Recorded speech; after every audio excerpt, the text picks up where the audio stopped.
வரவேற்பு வந்தாரை வாழ வைக்கும் வந்தமிழ்நாடு வேற்றுமையில் ஒற்றுமை காண்பு தமிழர் பண்பாடு குறையாமல் வரவேற்றதினாலே அகமகிழ்கிறேன் என்றும் உள்ள தென்தமிழ் இயம்பி இசை கொண்டான் என்று பாடியது போல கால் நொந்தேன் கடிகு வழி நடந்தேன் யான் வந்த தூரம் எளிதென்று கூணல் கருந்தேனுக்கு அங்க அந்த காவிரி சூழ் நாடா இருந்தேனுக்கு எங்கே இடம் என்று கேட்டால் அவை மூதாட்டி அதுபோல் அல்லாமல் ஒப்புடல் முகமளந்து உபசரித்து உண்மை பேசி உப்பில்லா கோளிட்டாலும் உண்பதை அமிர்தமாகும் உப்பழம் ஒடுபாளன்னு முகங்கெடு திடுவாராயின் கப்பிய பசினோடு கடும்பசி ஆகும் தானே என்று கூறியது போல அழகான முகமலர்ச்சியான வரவேற்பு நீ கொடுத்ததினாலே வாழ்த்துவது கடமையாகும். அதுவும் பாண்டிய நாட்டில் பிறந்து பூம்புகாரில் பிறந்து பாண்டிய நாட்டுக்கு ஒரு பாடம் கொடுத்தா அந்த அம்மாவை பற்றி நினைத்து போல ஒரு பாட்டை பாடுவோம் என்று எண்ணுகிறேன்.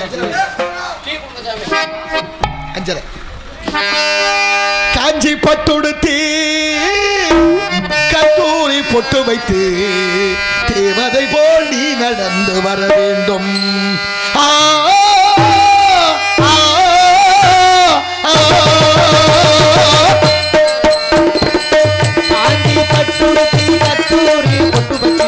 தேவதை போல் நீ நடந்து வர வேண்டும். அந்த திருமகளின் திருவருளை பெற வேண்டும்.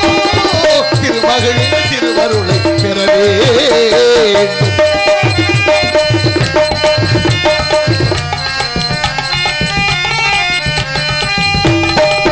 தென்குமரி கடலினிலே சிவந்தமான பொழுதினிலே தென்குமரி நீயும் இங்கு வாழணும். யாரும் பேசாத கதைகளையே பேசணும்.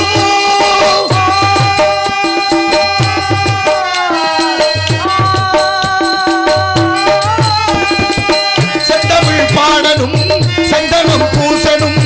செந்தமிழ் பாடணும் சந்தனம் பூசணும். சந்தோஷ ஊஞ்சலிலே ஆடணும். நாட சந்தோஷ ஊஞ்சலிலே ஆடணும். காஞ்சி பட்டுடுத்தி கல்சூரி பொட்டு வைத்து தேவதை போல் நீ நடந்து வர வேண்டும்.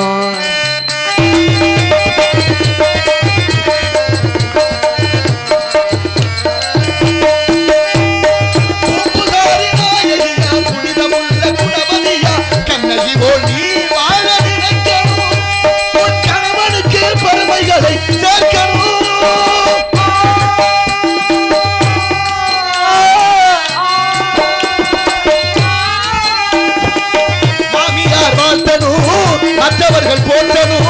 மாமியார் வாழ்த்தணும். மற்றவர்கள் போற்றணும். மாநிலமே உட்புகளை பாடணும். மாநிலமே உட்புகளை பாடணும்.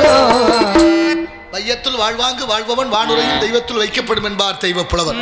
அந்த வகையிலே ஒரு தெய்வ நிலையை ஒரு மனிதன் அடையணும்னா நிறைய முதல்ல ஒரு மனித நிலை அடையணும்.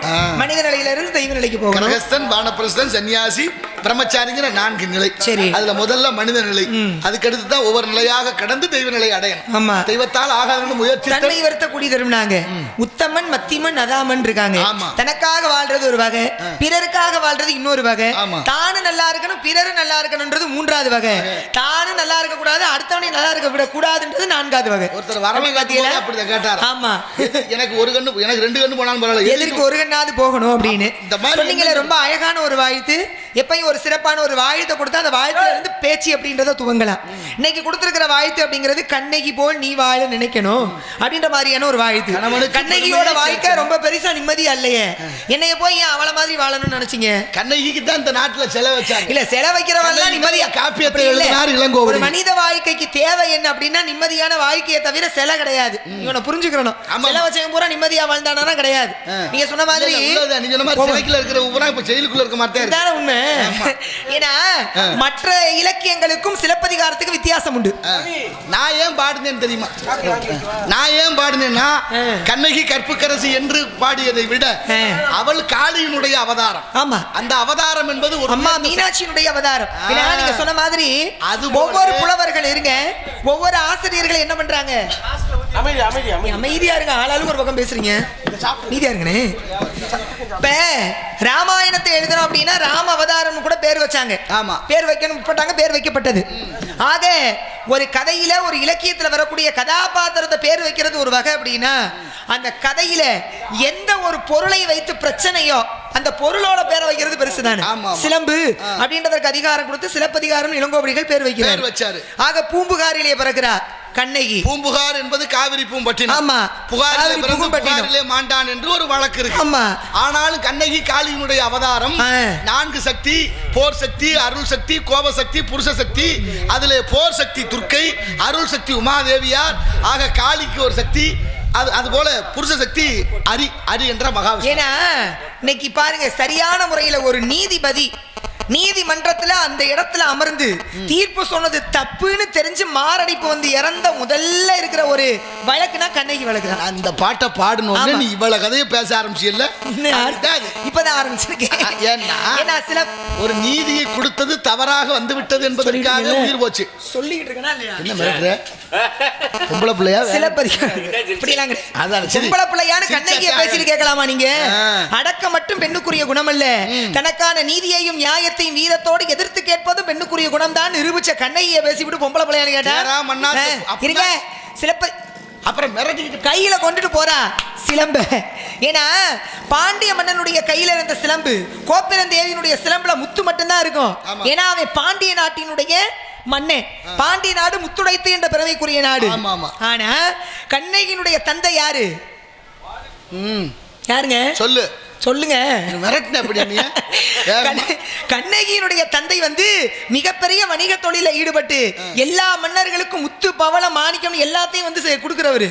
அப்படிப்பட்ட அவங்ககிட்ட இருந்து சிலம்பு எப்படிப்பட்ட தெரியுமா? விலை உயர்ந்த மாணிக்க கல்லாலான சிலம்பு கொண்டு போய் சிலம்பா நீட்டி உடச்சோன்னே செட்டியார் குலத்துல பிறந்த அவங்க இன்னைக்கு ஆமா மாசத்துவன்னு பேர் இருக்கு. இப்ப என்னன்னா பாருங்க, தன் மேல குற்றம்னு, ஆமா நம்ம பேர்லாம் இதுலதான் இருக்கு, தான் மேல குற்றம்னு வந்துருச்சுன்னு வைங்களேன், அதை எத்தனையோ வழியில சரி பண்ணி குற்றமற்றவன்னு காட்டக்கூடிய இந்த சூழல் இருக்கக்கூடிய இந்த கலியுகத்துல இந்த நாட்டுல தான் மேல குற்றம்னு தெரிஞ்சவன் அவன் பேசிய முதல் வாக்கு என்ன தெரியுமா? ஞானா மன்னவன், ஞானே கல்வன், கெடுக என் ஆயில் அப்படிங்கிறான். நான் மன்னவனே கிடையாது, நான் தான் திருடேன், கெட்டு அழிஞ்சு போட்ட என்னுடைய ஆயுள்னு அதே இடத்துல மாண்டு போனான். இப்ப இந்த கதையில ரொம்ப பேர் என்ன பண்றாங்கன்னா, சொல்லிக்கிறவா நீனே பேசுறியே பேசாதீங்க, நீயே பேசுறியன்னு சொல்றிய பாருங்க, நீங்க அதை சொல்றிய பாருங்க, வாயை திறந்தா மூடவே மாட்டீங்க. நீங்க ரொம்ப குறைவா பேசிருக்கம்மா. யாரு? போய் கேளு. சொல்லுங்க, இது முடிச்சுக்கிறேன். யானோ கல்வன் கெடுக என் ஆயுள்னு அவர் சொன்னாரு. ஆமா. உடனே உயிர் போச்சு. ஆமா. அடுத்தபடியா கோப்பெருந்தேவியும் விழுந்து உயிர் விட்டா. ஏன்னு நினைக்கிறீங்க நீங்க? அதுதான் வரேன். இல்ல எதனாலயா இருக்கும்? புருஷன் இல்லைன்னா இனிமே வாழ முடியாது. அது மட்டும் இல்ல, புருஷன் இல்லைன்னா வாழ முடியாதுன்ற காரணமே இல்ல. ரொம்ப பேர் அந்த பார்வையிலே பாக்குறாங்க. கணவன் இல்லைன்னா வாழ முடியாதுன்னு. அப்படி பார்க்க போனா கணவன் ஒண்ணு நல்லவே இல்ல, அவனே கிட்டத்தட்ட விசாரிக்காம தீர்ப்பை கொடுத்து அந்த இடத்துல அவன் தப்பானவனா இருக்கான். ஆமா, அவனுக்காக இருந்து தவறான கணவனோட நம்ம வாழ்ந்ததும் குற்றம் என்று எண்ணினால் அதனால உயிர் போச்சு. அவளுக்கு அவ இறந்ததற்கான காரணத்தை கொடுத்திருக்கிறார் ஒருத்தர்.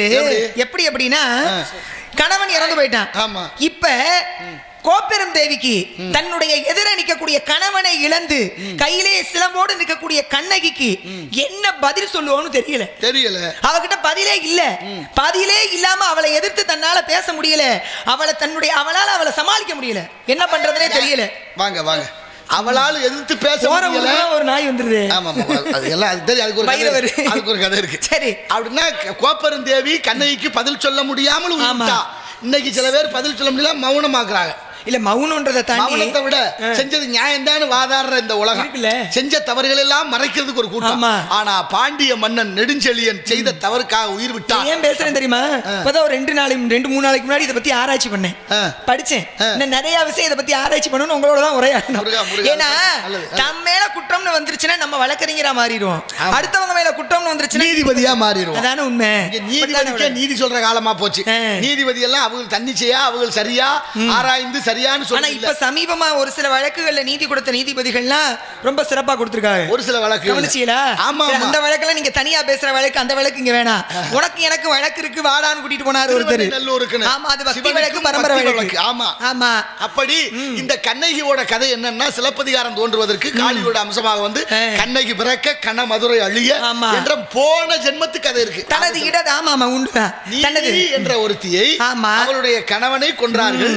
அவ மலை மேல 14 நாட்களாக உலகம் எங்கும் அலைந்து திரிந்து தன்னுடைய கணவனுக்காக நீதி கிடைக்காமல் மலை மீது ஏறி நின்று தன்னுடைய கணவனுக்கான நீதி கிடைக்க வேண்டும் என்று அப்படியே சாபம் கொடுத்து கொண்டு கீழே குதித்தார். அதான் யாரு குற்றம் சாட்டினானோ அவனே வந்து என்னவா பிறக்கிறான், கோவலனா பிறக்கிறான். உண்டு இல்ல? அதுதான் இங்க செஞ்ச பாவம் முற்பகல் செய்யும் பிற்பகல் ஊழ்வினை மெல்ல நுழையும். இது என்ன உதாரணம்? அரசியல் பிழைத்தோருக்கு அறம் கூற்றாகும், ஊழ்வினை உறுத்து வந்து ஊட்டும், பத்தினியை உயர்ந்தோர் ஏத்துவர். இதான் 3 கருத்து தான் சிலப்பதிகாரம். வள்ளலாரே தான் சொல்றாரு, கருணை இல்ல ஆட்சி கடிகி ஒளிகன்னாரு. சன்மார்க்கர் நம்ம பேசிட்டா மொழி மட்டும் உரப்பா வரும், அவர் மட்டும் பேசினா நம்ம சிரிச்சுட்டே பேசப்படாம போயிட்டே இருந்தா பேசுவோம் அன்னைக்கு ஒரு நாள் அப்படி. ஏன்னா கண்ணகி கிட்டத்தட்ட விஷயத்தை சொல்லும் போது இடையூறு செய்யக்கூடாது. நிகழ்வு நாடகம் வந்து எங்க அண்ணன் நாடகம். ஓஹோ, அதனால வந்து இன்னும் சிறப்பா பண்ணல. வள்ளிருமண நாடகம் என்ன அதெல்லாம் கிடையாது. நாடக அமைப்பாளர் ஒருத்தர் இருக்காருல்ல, அவர் இருந்து கதைக்கு அப்பாற்பட்டு சொல்றேன். ஒருத்தர் இருக்காரு, ஒரு கவிதாசன் ஒருத்தர், தெரியுமா உங்களுக்கு? அப்படியா? தெரியல. ஆமா, அந்த மனுஷன் நடந்தாரு. இப்ப அதாவது கண்ணகி 14 நாட்களாக என்ன செய்யறா? போய் மலைவாழ் மக்களோடு சேர்ந்து வாழ்றா. தன் வாழ்க்கை வரலாறு அவர்களுக்கு சொல்றா. 14 நாட்கள் கழித்து மேலிருந்து ஒரு விமானம் கோவலோடு வந்து கண்ணகி அழைத்து சென்றதாக சிலப்பதிகாரம் முடிவடைகிறது. அதனாலதான் கல்லால் சிலை வடித்த காவலன் செங்குட்டுவன், தமிழ் சொல்லால் சிலை வடித்த பாவலன் இளங்கோவடிகள்னு எழுதுறாங்க. அந்த கண்ணகிக்கு ஒரு கோயில் இருக்கு, தெரியுமா? உனக்கு பிரச்சனை. கேரளாவில் கண்ணகிக்கு ஒரு கோயில் இருக்கு. வருஷம் 365 நாட்களில சித்ரா பௌர்ணமி அன்னைக்கு மட்டும் தான் அந்த கோயில் திறந்திருக்கு. ஆமா, அந்த கோயில் எங்க ஏதுன்னு முகவரி சொல்றேன், போயிட்டு வரலாம் ஒரு நாளைக்கு. குங்குமம் மட்டும்தான் அபிஷேகம். ஆமா ஆமா, சரி. அப்படி கண்ணகிக்கு சிலவைக்கு இமயத்திலிருந்து கல்லெடுத்து கொண்டு வந்ததாக வரலாறு சொல்லுது. எல்லாருக்கும் செல வைக்கிறது இல்ல, செல வச்சவங்க நல்லவங்களான்னு நிம்மதியாக வாழ்ந்தது இல்ல, நல்லவங்க கிடையாதுல்ல. ஆனா என்ன கண்ணகி கிட்ட பிடிச்ச ஒண்ணு, நல்லதுக்கு கெட்டதற்கு குணம் நாடி குற்றம் நாடி அவற்றுள் மிகை நாடி மிக்க குழல். கண்ணகி கிட்ட என்ன நல்லதுன்னு பார்க்கணும். அங்கதான் வச்சு எதுக்காக அந்த அவதாரம் எடுத்தது, எதுக்காக கோவலன் அங்க வந்தா, கோவலன் ஏன் அப்படி பழிதீர்க்கப்பட்டார் என்பதற்கு முன் ஜென்ம கதை ஒன்று காரணம். இப்ப கண்ணகியை விட்டுட்டு மாதவியோட போயிட்டான் கோவலன். ஆமா, எல்லாம் முடிஞ்சு, எல்லாம் இழந்தாச்சு. கடைசியா வரும்போது கண்ணகி அழுதாலாம். ஏன் அழுகிற கண்ணகி? சொத்து பத்தெல்லாம் இழந்துட்டேன், ஒண்ணுமே இல்லாம வந்திருக்கேன்னு நினைச்சு அழுகிற? இல்ல, குன்றம் போல் செல்வத்தை, குன்றம் போல் இருந்த செல்வம் குறைந்து போனது, அதுக்காக அழுகிறியான்னு கேட்டாரு. இல்லன்னா அப்புறம் ஏன் அழுகிற? ஒரு கணவனோடு மனைவி வாழ்ந்தா சுற்றத்தார் வருவாங்க. அப்படி சுற்றத்தார் வந்தா ஒருவேளையாவது என் கையால உணவு சமைத்து ஒரு நேரம் பரிமாறி இருப்பேன், தம்பதியர்களா சேர்ந்து. ஆமா, ஆனா இங்க நான் மட்டும் இருந்தனால யாரும் வீட்டுக்கு வரல, யாருக்கும் ஒரு வேளை சோறு போட முடியாத அபாக்கியவாதியாக துர்பாக்கியவாதியாக ஆனேன். அதை நினைச்சே அழுதேன்னா. அப்படி அழுதாலும் கணவனை இவ்வளவு இடர்பட்டாலும் விட்டு கொடுக்கல. ஏன்னா கதையின் காரணம் 12 ஆண்டுகள் இன்னொரு பெண்ணோடு குடும்பம் நடத்திட்டு வந்த ஒரு ஆண் மகனை, எனக்கு உன் மீது இருக்கக்கூடிய இந்த காதல் இன்னும் தீரவில்லை, இனிமேல நாம இந்த இடத்துல வாழ வேணாம், நாம இங்க இருந்து வேற எங்கேயாவது போய் பிழைத்துக் கொள்ளலாம் வான்னு அழைச்சிட்டு ஒரு மனைவி வரானா. சிலப்பதிகாரத்துல எந்த அளவுக்கு கோவலன் மீது கண்ணகிக்கு காதல் இருந்திருக்கும் பாத்துக்கங்க. காதலாகி கசிந்து உருகி கண்ணீர் மல்கி ஓதுவார் தம்மை நன்னறி குவிப்பது வேதம் 4 மெய்ப்பொருளாவது நமசிவாயவேன்னு சொன்னாங்க. நான் ஞான சம்பந்த பெருமான் பாடினது போல எப்போதுமே இந்த காதல் என்பது உருகணுமா. ஆண்டாள் நாச்சியாருக்கு இருந்தது, ஸ்ரீரங்கநாத பெருமாள் மீது. மார்கழி திங்கள் மதி நிறைந்த நன்னாளாய் நீராட போதுவீர் போதுமினோ நீரிழையீர் சீர்மல்கும் ஆய்பாடி செல்வ சிறுமிகள் கூர்வேர் கொடுந்தொழில நந்தகோபன் குமரன் பாடுறா. பார்க்கடல் ஈந்த பிரான் என்று இறைவனும் பக்தன் மீது காதல் கொண்டார். வேண்டத்தக்கதை அறிவோய் நீ வேண்டும் யாவும் தருவோய் நீ. நமக்கு என்ன தேவைன்னு கடவுளுக்கு நிச்சயமாக தெரிஞ்சு 4 பேர் போன பாதையில போக 4 பேர் மெச்சும்படி வாழணும்னு சொல்லிருக்காங்க. போன பாதை அப்பர் சுந்தரம் மாணிக்கவாசகர் 4 பேர் மெச்சும்படி வாழணும்னா மாதா பிதா குருதெய்வம் என்று 4 பேரையும் அழைத்து கொண்ட இடம்தான் தில்லை சிதம்பரம் என்று சொல்லக்கூடிய. ஒவ்வொருத்தரும் ஒவ்வொரு வழியாக ஒவ்வொரு திசையிலே வாசற்படி கடந்து உள்ளே வந்தார்கள் சிதம்பரத்திற்குள்ளே. காதல் ஏற்கனவே ஒரு விஷயம் வச்சேன், கவனிச்சீங்களா? உள்ள என்னது? சிதம்பரம் நடராஜர் ஆடுறாரா சும்மா இருக்கிறாரான்னு? அல்ல, விளையா போச்சு போ. என்னங்க அதானே கவனிக்கலையா? வலதை ஊன்றி இடதை தூக்கிய வண்ணமாக எல்லா ஸ்தலங்களையும் ஆடுறாரு, மதுரையை தவிர. மதுரை வந்து கால் மாறி ஆடி. ஒரு கேள்வி, முதல்ல நடராஜர் ஆடுறாரா இல்ல சும்மா காலை தூக்குன மாதிரியான பாவனையோடு நிக்கிறாரான்னு? ஒருவேளை ஆடி இருந்தாருன்னா அதுக்கான சாட்சியும் வேணும், ஆடலைன்னா அதுக்கான சாட்சியும் வேணும். நாரதவர்கிட்ட அவரோட அந்த சர்ச்சையை வச்சுக்கலாம் அப்படின்னு முன்பு சொல்லி இருந்தேன். வந்து ஆடினாருதான் குண்டல நழுவி கீழே விழுந்தது. இல்ல, ஆடினாருங்கிறது இறந்த காலம், ஆடிக்கொண்டிருக்கிறாரா அப்படின்றது கேள்வி. நிகழ்காலத்துல ஆடுறாரா? ஆடிக்கொண்டாரே வேடிக்கை காணன்னு சொன்ன மாதிரி இன்றும் ஆடிக்கொண்டுதான் இருக்கார். அவர் ஆடவில்லை என்றால் அகிலம் அசையாது. உடையவன் ஆடுனாத்தான் நிழல் ஆடும். கண்ணாடியில் போய் நிற்கிறோம், கண்ணாடிக்கு முன்னால நம்ம உடம்பு தெரியுது, நம்ம உடம்பு அசையணும்னா நம்ம என்ன செய்யணும்? நம்மளும் அசையணும். ஆக இந்த உலகத்தினுடைய பூமத்திய ரேகை எங்க இருக்கு அப்படின்னா நடராஜனுடைய கால் கட்டை விரலிலே இருப்பதாக ஆன்மீகமும் அறிவியலும் ஏற்றுக்கொண்ட உண்மை. நடராஜர் நடனம் மறுத்துட்டாங்கம்மா. நான் பேசிட்டேன், ஒருத்தர் மறுக்கிறாரு. யாரு? அதெல்லாம் இல்ல, நடராஜருடைய விக்கிரகத்திலே இருக்கு, அவர் ஆடுறாருன்றதுக்கு சான்று. அது ஆடுறாரு, பூமத்திய ரேகையில பெருவரல் இருக்கிறத ஒத்துக்க மாட்டேங்கிறார் ஒரு ஆள். போட்டும் சாமி இருக்குன்னு ஒரு கூட்டம், சாமியே இல்லைன்னு ஒரு கூட்டம், நான் தாண்டா அந்த தெய்வமேன்னு சொல்லிட்டு ஒரு கூட்டம். பல கூட்டம் பண்றது, கடவுள் எல்லாத்தையும் தான் வாழ வைக்கிறான். பல கூட்டத்துக்கு மத்தியில் தானே நம்ம கூட்டம் வேலை செய்யணும். அதனால இந்த விஷயம் ஆடிக்கொண்டே இருக்கிறார் சுவாமி. இருக்கின்றதுக்கு பல காரணம் உண்டு. ஏன்னா நடராஜர் நடனம் புரியும் பொழுது டமருகம் வாசிக்கப்படும். அவருடைய கால் வலது கால் ஒன்று இடது கால் தூக்கப்படும். தூக்கப்பட்ட பாதத்திற்கு குஞ்சித பாதம் அப்படின்னு பெயர்.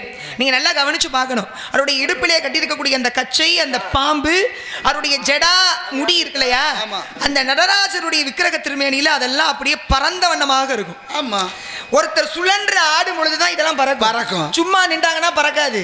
காலை தூக்கி வச்சு பாவனை பண்ணலாமே தவிர இடுப்பிலே அணிந்திருக்கக்கூடிய அந்த புலித்தோல் ஆடை, தன்னுடைய தலையில இருக்கக்கூடிய அந்த ஜடா முடி, இதெல்லாம் பறக்கணும் அப்படின்னா ஒருவர் சுழன்று ஆடணும். ஆடாம பறக்குமா? அதுதான் ஆடினாலும் கால் மாறி தலை மாறி ஆட வேண்டும், பாடினாலும் திருப்புகளுக்கு திருப்புகள் பாட வேண்டும், சூடினாலும் வெள்ளற்கிளம்பு சூட வேண்டும், மணந்தாலும் 90 மத்தின் என்ற கிளவிய மணக்க வேண்டும், அடித்தாலும் பெரியோரை பல்லுதர் அடிக்க. அதனாலதான் திருப்புகளை என்று எப்படி பாடுகிறார் அருணகிரியார். பாடுங்க. முத்தை தரு பத்தி திருநகை அத்திக்கிற சத்தி சரவண முத்திக்கொரு வித்து குருவரன் என ஓதும்.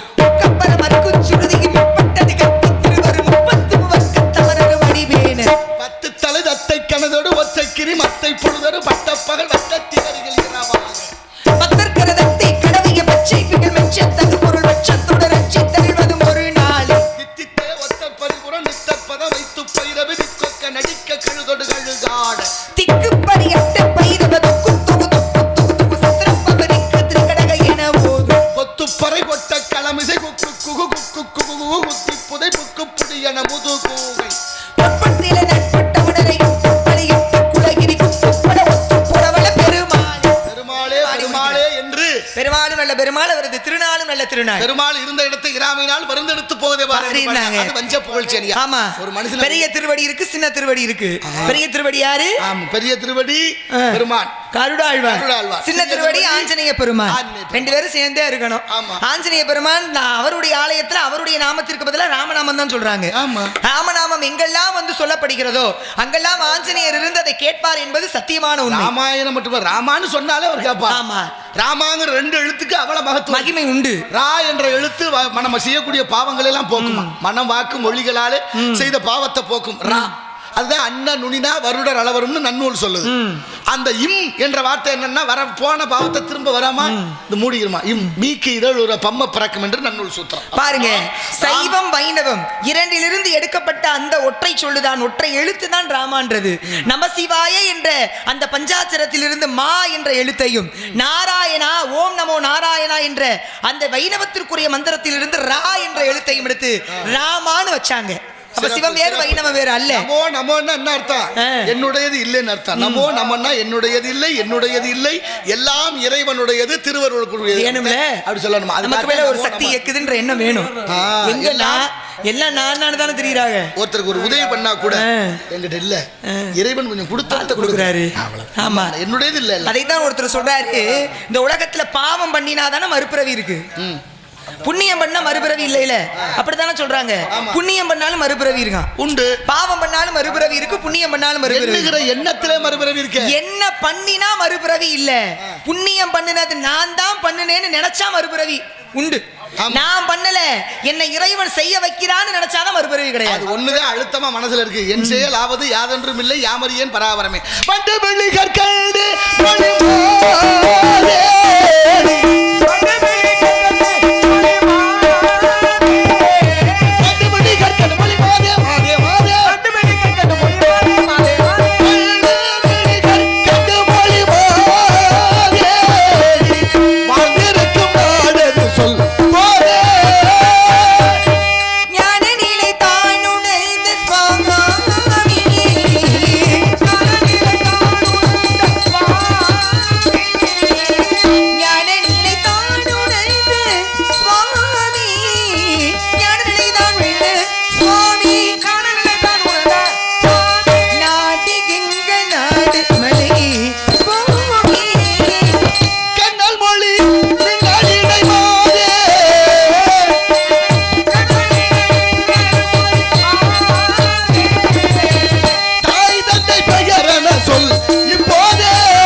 இருக்கு. நிலம் குறிஞ்சி. ஆமாம். அமைத்திருப்பது பரண். பேசுவது தமிழ். வணங்குவது முருகப்பெருமானை. முருகனுடைய திருவருளாலே எல்லாம் நல்லபடியா நடக்கும். ஆமா, திருவருளும் குருவருளும் வேணும். ஆமா, உருவாய் அருவாய் உளதாய் இளதாய் மறுவாய் மலராய் மணியாய் ஒளியாய் கருவாய் உயிராய் கதியாய் விதியாய் குருவாய் வருவாய் அருள்வாய் குகனேன்னார் அருணகிரியார். பேர்பட்ட அருணகிரியாருடைய வாக்கின்படி முருகப்பெருமான் இங்கே எல்லோருக்கும் நலம் பயக்க வேண்டும். ஆமா, நாம் இருக்க பயம் ஏன் என்று என்ன கருணை கடலே கண்டா போற்றின்னு ஒவ்வொரு ஆலயங்களிலும் எழுதப்பட்டிருக்கு. திருகனக சபைக்கோர் அரசியன்னார். பண்டு என்பது இசை, ஆரம் என்பது மாலை, இசை மாலை சுட்டக்கூடிய பண்டாரமா நிற்கிறார். ஆமா, அது ஞான பண்டாரமா இருக்கு. ஞான பண்டாரம் தான். பண்டாரம்னா என்ன அர்த்தம்? செல்வத்தை எல்லாம் தன்னுள் வைத்திருப்பவன் என்று அர்த்தம். ஆமா, பழனி மழையிலே இருக்கக்கூடிய முருகப்பெருமானை ஆதியில பூஜை செய்தவர்கள் பண்டாரத்தார். அதனாலதான் இழந்த செல்வத்தை மகாலட்சுமி ஆவினன் குடியில் வாழும் தண்டாயுதபாணியை வணங்கி திரும்ப பெற்றாள். அதனால அந்த ஊருக்கே திரு ஆவினன்குடி என்ற பெயர் வந்தது. திரு ஆவினன்குடி. அதுல 5 பேருக்கு முக்தி கொடுத்த இடம். அது மட்டுமல்லாது அந்த கோவில்ல பூஜை செய்தவர்கள் எல்லாம் மருவி விட்டார்கள், மாற்றி அமைக்கப்பட்டிருக்கிறது. ஆனால் இன்னைக்கு அவர்களுக்கு முதல் மரியாதை இருக்கிறது, நடந்து கொண்டே இருக்கிறது. அப்படிப்பட்ட பண்டாரமான முருகன் குடி இருக்கு இந்த இடத்துல. எதற்காக இங்கே? நான் இங்கு முருகனுக்காகவே வந்தேன். முருகனுக்காக திணை விதைக்கப்பட்டிருக்கிறது. திணை பயிர்களை பறவைகள் கொய்து விடா வண்ணம் காவல் செய்வதற்காக வந்தேன். காவலுக்கு வந்தால் காவல் வெற்றி அடைந்து விடலாம். காவலுக்கு வந்தால் வெற்றி அடைந்து விடலாம். மற்ற காவல் எப்படியோ தெரியவில்லை. வந்தது வெற்றி வேலனுக்காக. வெற்றி வேலனுக்காக வந்துவிட்டு வெற்றி அடைந்து விடலாமோ என்ற அவநம்பிக்கை ஏற்படலாமா? ஒரு வருடம் முழுவதும் படிக்கிற மாணவருக்கு ஒரு நாள் பரீட்சைன்னு ஒண்ணு வருது. ஆமா, இப்ப 3 பரீட்சை. சரி, 3 நாளா வைக்கிறாங்க. இல்ல காலாண்டுக்கு அப்புறம் ஒரு பரீட்சை, மாத பரீட்சைன்னு ஒண்ணு, அதுக்கப்புறம் அரை பரீட்சை, மறுபடியும் ஒரு பரீட்சை, அப்புறம் முழு பரீட்சை. 3 பரீட்சை 6 வந்துருது. இப்ப பரீட்சை எதுக்கு வைக்கிறா? மாணவன் தேர்ச்சி பெறுகிறானா என்பதற்கு. சோதிப்பதில்லை, எந்த அளவுக்கு படிச்சிருக்காரு அப்படின்றத தெரிஞ்சுக்கணும். அந்த தேர்ச்சிகளை கண்டிப்பா நம்ம பரீட்சையை அடிக்கடி பரீட்சையை கலந்துக்கிறோம். பரீட்சை வந்தா தான் நம்ம வாழ்க்கையிலே ஒரு பரீட்சை தேர்வு இருக்கத்தானே செய்யும். சுடரும் பொன் போல. ஆனா பழுக்க காய்ச்சின இரும்பு தான் அடித்தால் வளையும். அதுபோல இந்த இடத்திலே உனக்கென்று ஒரு பெருமையாக இருக்க வேண்டும் என்ற பெண்களுக்குரிய பருவங்கள். பெண்களுக்கு 7 பருவங்கள். பேதை பதுமை மங்கை மடந்தை அறிவை தெளிவை பேரிலும் நான் அடைந்துள்ள பருவம் மங்கை பருவம். ஆடிப்பட்ட தேடி விதைக்கணும், தூத்திக்கிறணும், பருவத்தை பயிர் செய். பெருமாள் செஞ்ச மாதிரி எல்லாம் செஞ்ச கர்ணன் அன்னதானம் மட்டும் பண்ணல, எல்லாம் செஞ்சு மறந்துட்டாரோ என்ன? அதனாலதான் அன்னதான சத்திரத்திற்கு வழிகாட்டியதால அந்த கையில இருக்கிற ஆள்காட்டி விரல் சிறப்படைந்ததா. பசி வந்துருச்சு, வேற வழி இல்ல, அந்த ஆள்காட்டி விரல வாயில வச்சு சப்பு பசி தீரும்னு சொன்னாங்க. ஏன் அது வச்சுக்கிட்டு இப்ப நீ சொன்ன கதை தான் வழிகாட்டுறேன். ஐயா அன்ன சத்திரம் அங்க இருக்கு, அங்க இருக்கு போங்க அப்படின்னு காட்டுனது. எப்போதுமே இந்த வழிகாட்டுனதுக்கு அப்படின்னா அன்னதானம் போட்டா எப்படி? அந்த வள்ளலாரெல்லாம் என்ன சொல்றது சொல்லுங்க? வாடிய பயிரை கண்ட போதெல்லாம் இறைவா என்று வள்ளல் அருட்பெருஞ்சோதி, தனிப்பெரும் கருணை, தனிப்பெருங்கருணை, அருட்பெருஞ்சோதி. அப்பேற்பட்ட வள்ளலாருடைய திருவருளால் சரி எல்லாத்துக்கும் ஒரு காரண காரியங்கள் இருக்கு. காரணம் இல்லாம இது நடக்கும். திருவாசகத்திற்கு பிறகு ஒரு அழகான அருள் நூல் உண்டுனா திருவருட்பானா.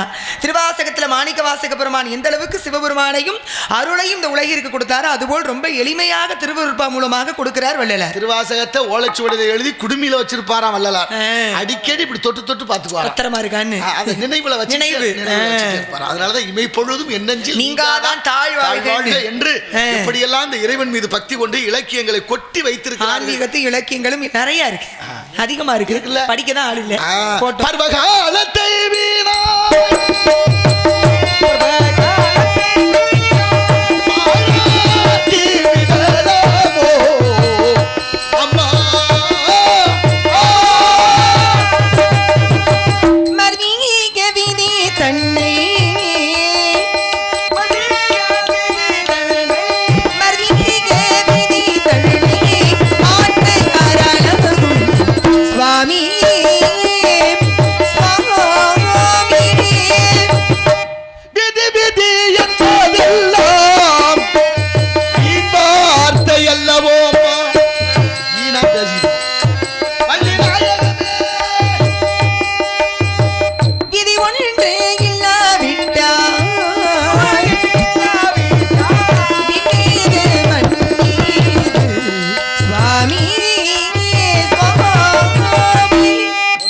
பசியோட இருந்தா பசிக்குதுன்னு அறிஞ்சு அதை உணர்ந்து கொடுப்பவள் தாய்.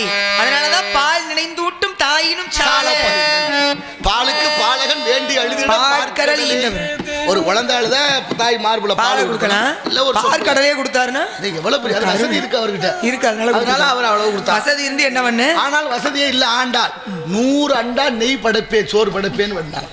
என்ன விசாலமா இருக்கணுமா, குறுகிய எண்ணம், மனசு எண்ணம், குறுகிய எண்ணங்களும் குறுகிய மனப்பான்மை இருக்கக்கூடாது. எண்ணம் விசாலம், அதைத்தான் மனிதனுடைய அறிவு வேல் போல இருக்கணும்னா. ஆமா, வேலாயுதம் ஆய்ந்து அகன்று கூர்மையாக இருக்க வேண்டும். ஞானத்தின் வடிவம் ஞானபூரண சக்தி தரித்தருள் பெருமாள்.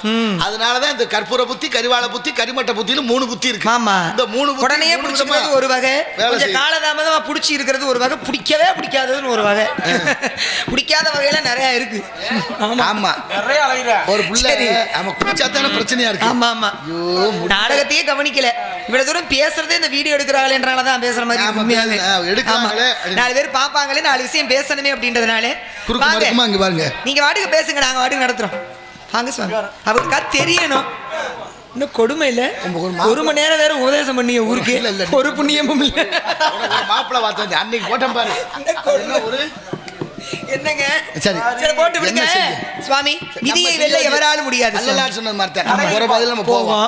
அப்புறம் ஒரு கடை விரித்தேன் கொள்வார் இல்லை, அதுக்கு என்ன பண்ண முடியும்? விரிக்கிற கடையை விரிச்சு வச்சிருவோம், வாங்குறது வாங்காத அவங்க பிரியம். அதனால சுவாமி விதியை வெல்ல எவராலும் முடியாது. விதி வலியதுனாங்க, எவராலும் இல்ல, சில பேரால முடியும். என்ன முடியும்? அப்படி முடிஞ்ச கதைகள், முடிஞ்ச கதை கூட விதியா தான் இருக்கும். இல்ல அதுக்கு காரணம் என்ன சொல்ல, உங்க விருப்பத்தை தான் பேசாதீங்க, எழுத்து எழுத்து பேர் எதுக்கு தான் பேசுவேன். மதி ஏன் அது விதி இல்ல, மதி இல்ல, விதி. என்ன செய்வேன்? அப்படியே அதெல்லாம் கிடையாது. இப்படித்தான் நான் நினைச்சதே வேறு, வாழ்க்கை பாதை லட்சியமே வேற. இங்க கொண்டு வந்து விட்டு இப்படி பேசணும்னு கொடுத்தது இறைவனுடைய விதி. இல்ல அங்கேயும் மதிதான். எங்க இந்த இடத்துல இப்படி வரணும், இங்க வந்து நான் பேசணும், அதுக்கு பதில் சொல்லணும் அப்படிங்கிறது ஒரு மதி. அந்த மதி என்ற நான் சொல்லவா, உங்க மனசுக்கே தெரியும் விதிதான் பெருசுன்னு இருக்கு. பேசணுமே நானு சிவசிவா சொல்லலாம். அப்படி தரித்திரம்னு சொல்லாதீங்க. பெண் என்பவள் மகாலட்சுமியுடைய அடையாளம் அல்லவா? தரித்திரங்கிறீங்க. தரித்திரம் என்பது வறுமைன்னு பொருள். தரித்திரம் ஆம்பளை பாவம் வேற சொல்றாரு. ஒரு ஆம்பளை பேசிக்கிட்டு இப்படி பேசினா என்ன சொல்லுவாங்க? என்ன பரவாயில்ல, அந்த அளவுக்கு சூர்யா வீட்டுக்கு போனா அந்த பொம்பளை பிள்ளை ஐயா ஒரு ஞானஸ்தே பெத்த பிள்ளை அப்படியே பேசுறீங்க.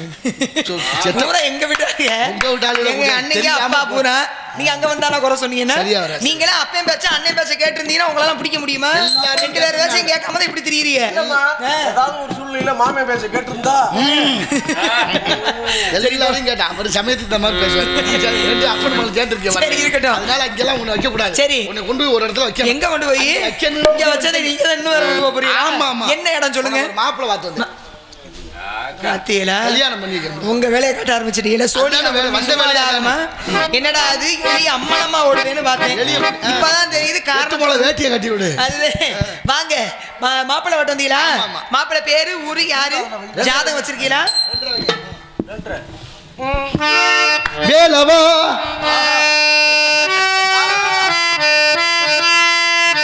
வேலவா படி வேலவா, வேடனாக வந்து நின்ற வேலவா,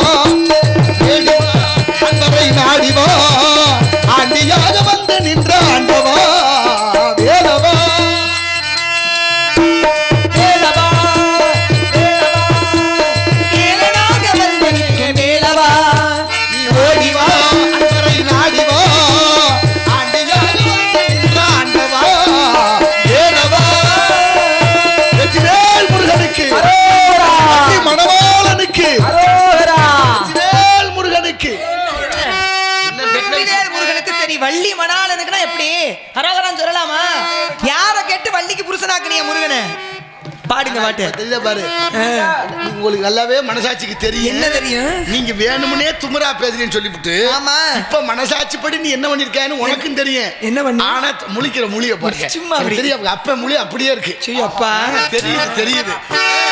அப்ப நான் எவ்வளவு உயர்ந்த சிந்தனையோட முருகன் வள்ளி மணவாட்டுக்கு வள்ளி மணாளன்ங்கறீங்க. இங்க பாருமா, என்னங்க? அண்ணன் மனைவி, அண்ணன் மனைவி அண்ணி, பொன்னன் மனைவி பொன்னி, வள்ளல் மனைவி இல்ல சொல்ல மாட்டேன். வள்ளின்னு சொல்ல வைப்பிய. நான் வள்ளலை வணங்குவதால் வேணா வள்ளியா இருந்திருப்பேன். சின்னஞ்சிறு பாதம் எடுத்து ஆடிவா, சிங்கார வேலுடனே ஓடிவா,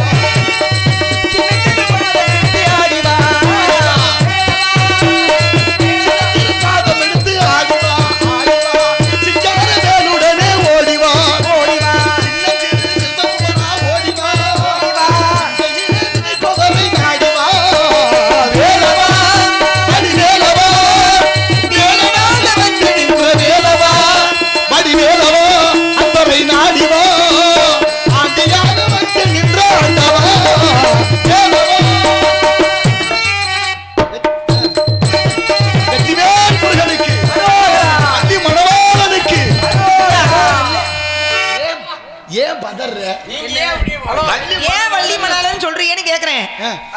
எப்ப மணாளனார் அவரு உயர உயர பிறந்தாலும் ஊர் குருவி பிறந்தாகாது சேவல் ஊத்தான் பொழுது விடியும். அப்படின்னா அந்த பொழுது விடியறது விடியத்தான் அப்படி செய்யும். கிடையாது.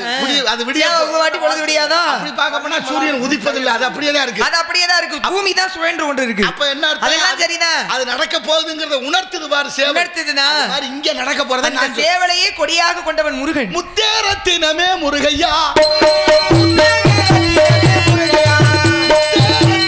முருகையா முழுமதி முகத்தவனே கண்பையா முழுமதி முகத்தவனே கண்பையா கண்பையா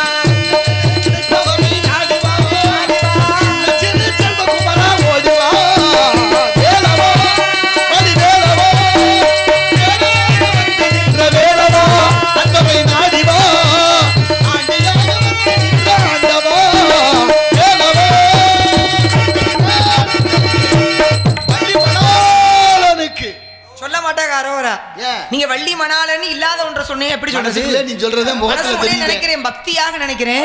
நீங்க மனைவியாக்கணும்னு நினைக்கிறீங்க. நீ அவரத்தை நினைக்கிற. சரி. நீ மனசுக்குள்ள வச்சிருக்கேங்கிறது உலகத்துக்கும் தெரியுது, எனக்கும் தெரியுது, இல்ல பாக்குறவங்களுக்கும் தெரியுது, எல்லாருக்கும் தெரியும். என்கிட்ட நடிக்கிற நடிச்சாக அவர்கிட்ட பாவம் இவர் நடிக்கல.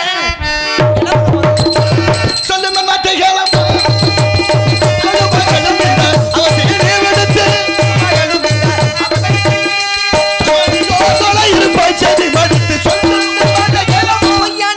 வேடம் புனைந்து வந்தவரே